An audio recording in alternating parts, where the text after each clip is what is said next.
చదువు గురించి చెప్పండి, లేదంటే ఐఐటి గురించి చెప్పండి, స్పోకెన్ ఇంగ్లీష్ గురించి చెప్పండి, ఏదైనా ప్లీజ్ దయచేసి మీ యొక్క మనసులోని మాటని ఇక్కడ చెప్పండి. దాన్ని మేము ఇక్కడ నోట్ చేసుకుంటాం. నెక్స్ట్ లెవెల్ మేము ఏం చేయాలనేది మేము ఆలోచించుకుంటాం. దయచేసి ఆలోచించండి. Morning everybody, good morning parents. ఇక్కడ ఆశీర్వైన పెద్దలు రమణారెడ్డి సార్ గారికి చెప్తారు నాకు ప్రత్యేక ధన్యవాదాలు. వచ్చిన పేరెంట్స్ ఫస్ట్ ఆఫ్ ఆల్ ఏంటంటే కాలేజ్ మేనేజ్మెంట్ మనం అందరం ఒక అభినందన చెప్పాలి పెద్దలు. ఎందుకు చెప్తున్నారంటే ఇక్కడ కూర్చున్న అందరికీ కూడా 2 లేదా 3 పిల్లలు ఉంటారు, అక్కడ 70 ఉంటారు. ఆ 2-3 పిల్లల యొక్క సౌకర్యాలు చూసుకోవడానికే మనం ఇబ్బంది పడుతుంటాం. అలాంటిది ఇక్కడ దాదాపు నాకు తెలిసి ఒక 1000 మంది పిల్లలు ఉన్నారు అనుకుంటున్నారు, 1500 దాకా ఉన్నారు. ఆ పిల్లల యొక్క చిన్న విషయం కూడా ఒక అదంటాడు, ఒక ఎదంటాడు, అన్ని విషయాల్లో ప్రతిదీ ఇక్కడ పిల్లలు చెప్పేది ప్రతిదీ కంప్లైంట్ లాగానే ఉంటుంది. ఎందుకంటే వాడు కొట్టేయడం దాన్ని కూడా కంప్లైంట్ లాగా తీసుకుంటాము. అలాంటిది పిల్లలకు దానికి సంబంధించి చెప్పేసి వాళ్ళను జాగ్రత్తగా పంపాలి, లేదంటే వాళ్ళు ఫీల్ అవుతారు. అలాంటిది చాలా అవసరం డిస్టర్బెన్స్. అవన్నింటినీ ఓపికతో వాళ్ళను సవరిస్తూ అన్ని విధాలుగా ముందుకు తీసుకెళ్తున్న వారికి మనం ప్రత్యేకంగా ఒకసారి అందరికీ అభినందన తెలియజేయండి. ఎందుకంటే ఆ ఓపిక అనేది మనిషికి ఓపిక ఉంటేనే ముందుకెళ్తాడు. అదే ఓపిక లేకుండా 40 మంది ఉంటారు ఎల్కేజీలో, పిల్లలు కాకలేస్తుంటారు, మేడం గారు ఓపిక 60 రోజు అరుస్తూనే ఉంటారు. సో ఇవన్నీ జాగ్రత్తగా చూస్తున్నారు కాబట్టి మనం ప్రత్యేకంగా ధన్యవాదాలు తెలియజేయాలి. ఆ పిల్లలు ఒకరు ఫస్ట్ క్లాస్, ఒక పాప 4th క్లాస్ చదువుతున్నారు. పర్లేదు, నేను ఫస్ట్ సెకండ్ లో చూశాను.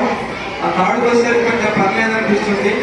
నేను మ్యాక్సిమం ఎందుకంటే మా పిల్లవాడు బాగున్నాడు కాబట్టి నేను ఒక 7 మంది పిల్లల్ని జాయిన్ చేయగలుగుతున్నాను. ఎందుకంటే మా పిల్లవాడు బాగాలేకపోతే చెప్పరు కూడా, ఎందుకంటే నేను వాళ్ళ పిల్లలు చెప్పలేను కదా.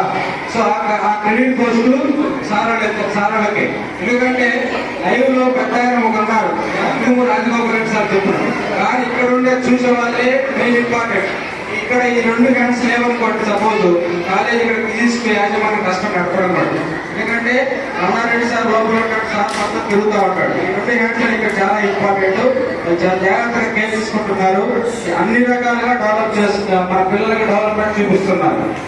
అంటే ఇంకోటి ఆల్ డెవలప్మెంట్ అనేది ఇక్కడ కనబడుతుంది. పిల్లలకు డ్యాన్స్ కావాలి, డ్యాన్స్ నేర్పిస్తున్నారు, పాట నేర్పిస్తున్నారు. చూడండి, యాక్చువల్ గా పేరెంట్స్ మీటింగ్ అనేది ఏదో మంత్రంగా మంత్రం జరపవచ్చు ప్రైవేట్ స్కూల్లో కావాలి. కానీ ఎంత పకడ్బందీగా ప్రతి క్లాసులకి పేరెంట్స్ పిలిపించి మళ్ళీ ఇక్కడ పెట్టడం అనేది గొప్ప విషయం. గవర్నమెంట్ స్కూల్స్ లో పేరెంట్స్ మెగా పేరెంట్స్ అయిపోయింది గవర్నమెంట్. దానికి కొంత డబ్బులు కూడా అలాట్ చేసింది. కానీ ఇక్కడ ఏమీ ఉండదు, ఒక ఆర్డర్ ఇస్తారు చేయమని. దానికి మొత్తం పే చేయగలిగేది వీళ్ళే చేయాలి. ఎందుకంటే పేరెంట్స్ ఇంటరాక్ట్ అవ్వడం వల్ల వాళ్ళకి సమస్యలు తెలుస్తాయి. మనం ఏదైనా చెప్పొచ్చు, మనం ఏదైనా చెప్తే సార్ ప్రతిదీ పాజిటివ్ తీసుకుంటారు. మనము సపోర్ట్ అభ్యర్థించగానే పాజిటివ్ తీసుకుంటారు.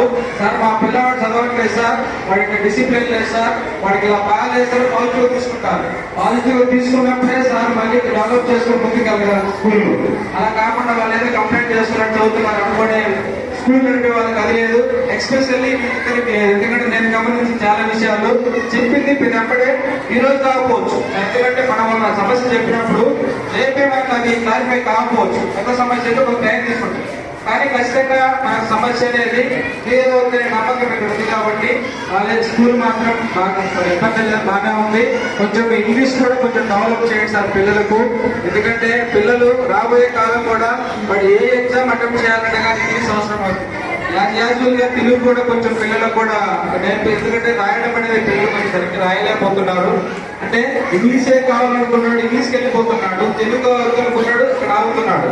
మనం ఒక అడుగు ముందు ఇంగ్లీష్ ఉండాలి, అది లేకనే కంపల్సరీ తెలుగు ఉండాలి. కాబట్టి సార్ మన మాతృభాష తెలుగు కాబట్టి అది కూడా పెట్టండి. బాగానే ఉంది సార్, ఇబ్బంది ఏం లేదు. కొంచెం కల్చర్ యాక్టివిటీస్ కూడా కొంచెం పెంచండి.